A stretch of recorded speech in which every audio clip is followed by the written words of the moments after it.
Chers amis internautes, chers amis lecteurs de Kewoulo.info, bonjour.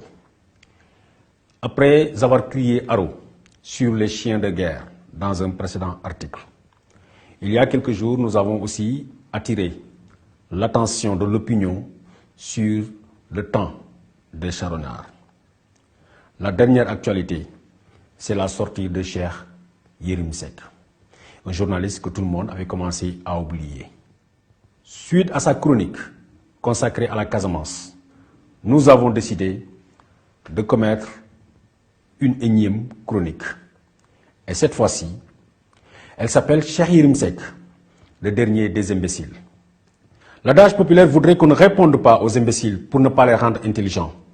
Mais lorsque ces charlatans en géopolitique sont bien habillés, juste d'une grande visibilité médiatique et parlent à l'oreille des décideurs, comme à une masse peu avertie de la question casamançaise, le bon sens voudrait que l'on sorte de son mutisme et que l'on donne la bonne information pour éviter de se faire complice des drames en préparation. En se voulant outré par la situation de ni paix ni guerre en Casamance, le violeur le plus célèbre du Sénégal n'a étalé que ce qui est le propre de tout imbécile, faire le malin sous des airs d'intello accompli. S'il est vrai que l'assassinat des 14 tués de la forêt des Bayottes doit révolter plus d'un être humain, appelé à un sursaut national, l'appel à faire la guerre en Casamance lancé par un journaliste que la corporation commençait peu à oublier est tout simplement une abomination. Comme Condoleezza Rice, Dick Cheney, Donald Rumsfeld et Colin Powell, qui l'ont fait pour George Walker Bush avec Saddam Hussein, Bernard-Henri Lévy pour Nicolas Sarkozy avec Muammar Kadhafi, Cheikh Yérim Seck voudrait être ce faiseur de guerre sous le règne de Macky Sall. Avec une forte conviction et avec un plan médiatique savamment exécuté, des projets diaboliques dans un passé récent avaient permis les invasions de l'Irak et de la Libye. Saddam Hussein, comme Kadhafi, accusés de détention d'armes de destruction massive, ont été tués sans qu'aucune bombe sale n'explose ni à Bagdad ni à Tripoli.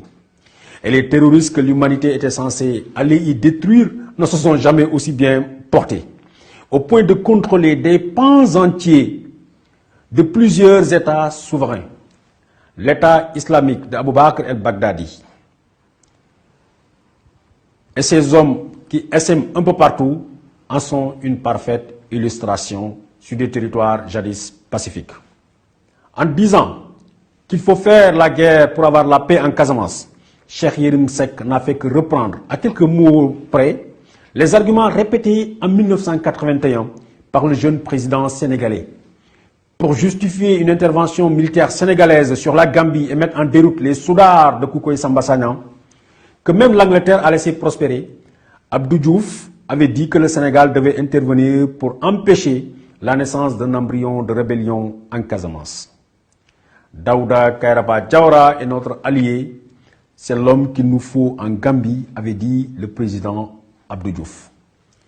Au cours de cette opération qui s'en suivra, opération que l'histoire retiendra sous le nom de Fodé Kaba 2, des centaines de soldats qui ont sauté sur Banjul, plusieurs dizaines ne sont jamais rentrés au pays.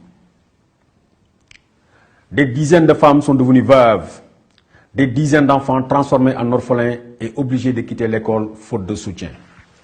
Et si l'intervention militaire sénégalaise a privé Kukoy Samba Sagnan de prendre le pouvoir à Banjul, elle n'a pas empêché la naissance d'une rébellion en Casamance, une année plus tard, avec le meurtre froid de plusieurs pères et mères de famille qui, ce jour du 26 décembre 1982, avaient marché pacifiquement sur la gouvernance de Ziguinchor et descendu le drapeau national pour la remplacer par un étendard blanc, synonyme, faut-il le rappeler, synonyme universel de paix.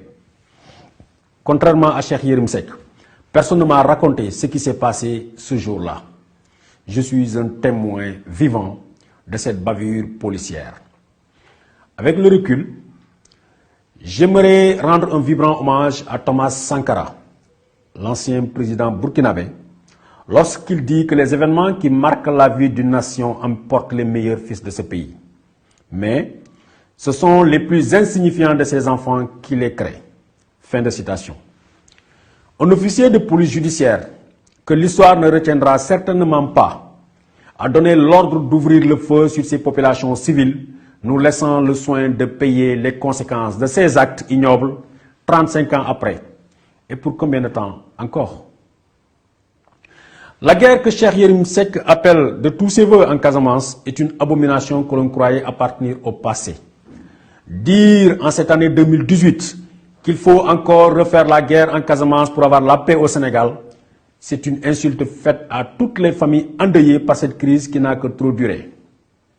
C'est dire que la mort de ces centaines de soldats tués à Djabir, à Babonda, à Efok, à Youtou, à Medina Mankagne, à Sukuta, à Goudomp, à Kabem, dans le Xinjiang avec la mort du lieutenant Philippe Maurice Camara en 2010, à Bambadinka, à Kagit, à l'antenne hertzienne de Koloban un soir du 31 décembre n'aurait servi à rien du tout.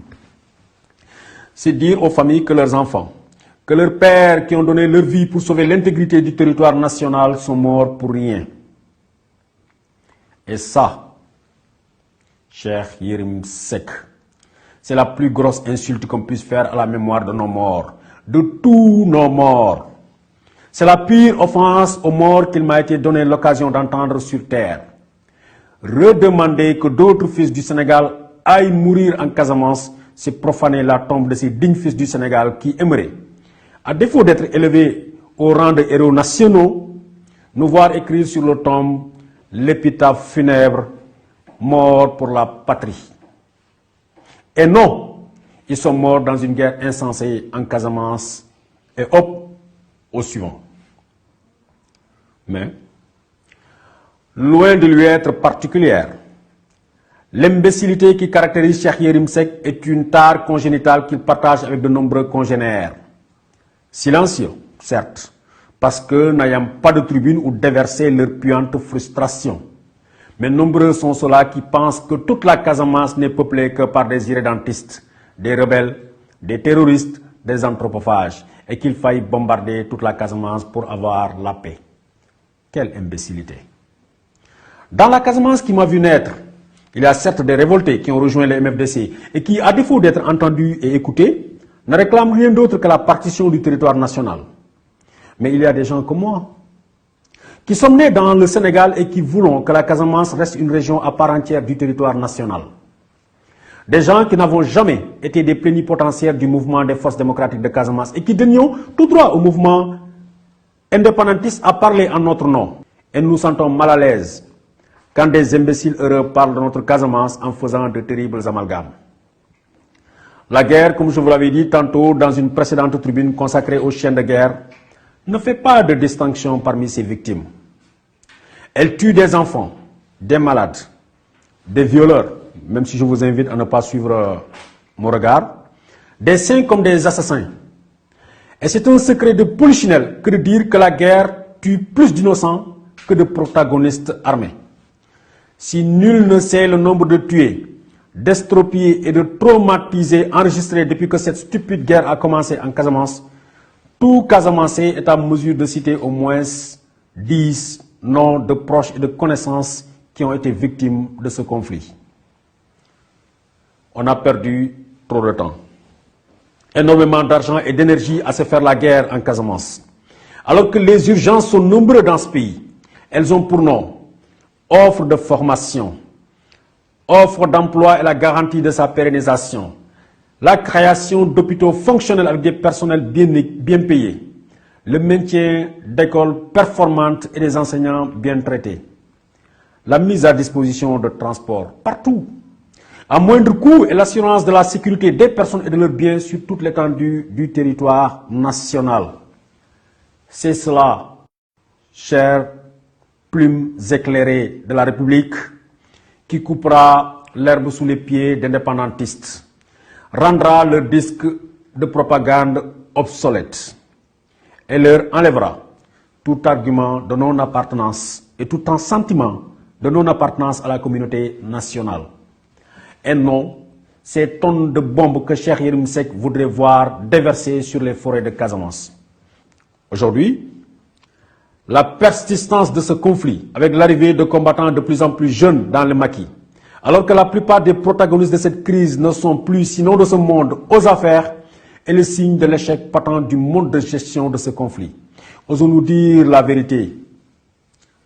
Si le MFDC est comptable de cette situation lassante qui mine le développement du Sénégal, il faut reconnaître que les gouvernements successifs de ce pays ont joué la montre, le temps de laisser mourir les vieux rebelles pour pouvoir pacifier la Casamance. Et avec le temps et ses conséquences, l'attrait de cette rébellion dont tous les pseudo-spécialistes de la crise casamançaise pronostiquaient la fin avec la mort de l'abbé Djamokoun et de ses vieux compagnons doit donner matière à réflexion aux élites de ce pays.